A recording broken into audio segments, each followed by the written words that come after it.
நாராயணா அகில குரு பகவன் நமஸ்தே. சர்வத்ர கோவிந்த நாம சங்கீர்த்தனம். கோவிந்தா கோவிந்தா. ஸ்ரீமன் நாராயணீயம் 16வது தசகம். நரநாராயணா அவதாரம் தட்சயாகம். மெய்ப்பொருள் அறிவோம்.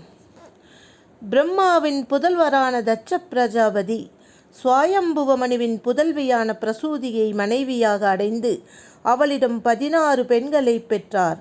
அவர்களில் 13 பெண்களை தர்மதேவருக்கும், ஸ்வதா என்பவளை பித்ருதேவதைகளுக்கும், ஸ்வாகா என்பவளை அக்னி தேவதுக்கும், சதி என்ற பெயருள்ள தாட்சாயணியை பகவானின் அம்சமான கைலாசவாசியான பரமசிவனுக்கும் கொடுத்தார்.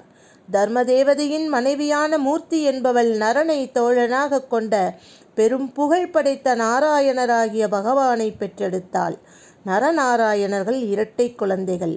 அந்த நரநாராயண அவதாரத்தினால் மகிழ்ச்சி பொங்கிய தேவகணங்கள் முரசுகளை முழக்கி பூமாறி பொழிந்து வணங்கி தொழுதனர்.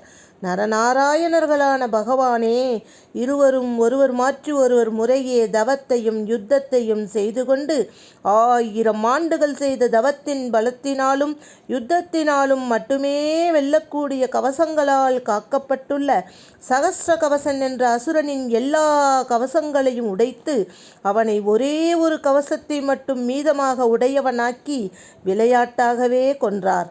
சகோதரனான நரனுடன் பகவான் கர்மபந்தத்திலிருந்து கர்ம தலைகளிலிருந்து விடுதலை அளிக்கும் மோட்ச தர்மத்தை அனுஷ்டித்து கொண்டும் நாரதர் முதலானோருக்கு உபதேசித்து கொண்டும் பதரிகாசிரமத்தில் வசித்து வருகையில் தேவேந்திரன் பகவானுடைய புலநடக்கத்திலும் தவத்திலும் பொறாமை கொண்டு மன்மதனை தேவ மாதர்களால் சூழப்பட்டவனாக அனுப்பி வைத்தான்.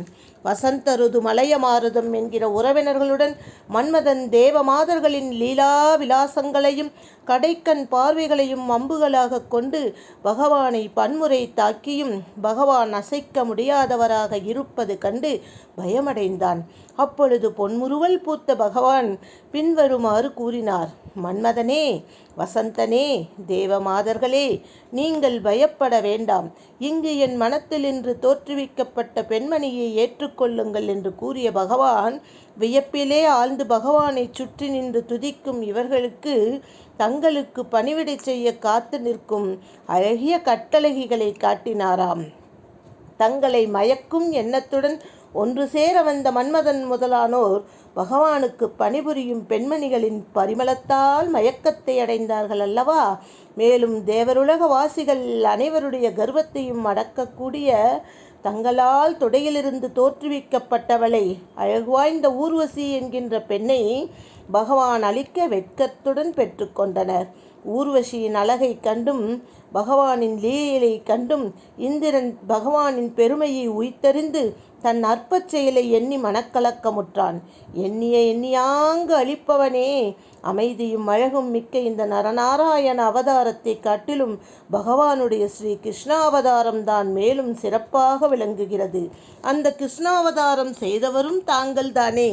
சுவாயம்புவ மனுவின் புதல்வியான பிரசூதியை மணந்த பிரம்மாவின் புதல்வரான தட்ச பிரஜாபதி பிரம்மதேவரின் அளவு கடந்த அன்பினால் செல்லத்தால் ரஜோகுணத்தின் செயல்களான காமம், கோபம் முதலியவற்றால் அறிவிழந்து பகவானிடம் பக்தி இல்லாமலும் அமைதியற்றவனாகவும் இருந்தான்.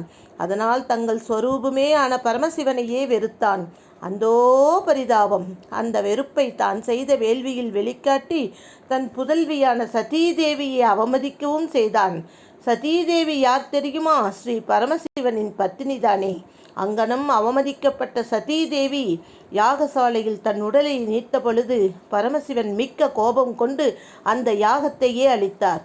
தட்சனுடைய தலையையும் வெட்டினார். பிறகு தேவர்களால் துதிக்க பெற்ற பரமசிவனுடைய அருளால் தட்சன் மீண்டும் உயிர் பெற்றான். பகவானால் யாகம் நிறைவேற்றப்பட்டு மறுபடியும் சாந்தி அடைந்தான். அனைவருக்கும் சாந்தி அளிக்கும் குருவாயூரப்பனே, என் அப்பனே, என்னையும் காத்தரள மாட்டாயா என்று நாராயண பட்டத்திரி வேண்டி விரும்பி கேட்டுக்கொண்டு இந்த தசகத்தை முடிக்கின்றார். ராதே கிருஷ்ணா.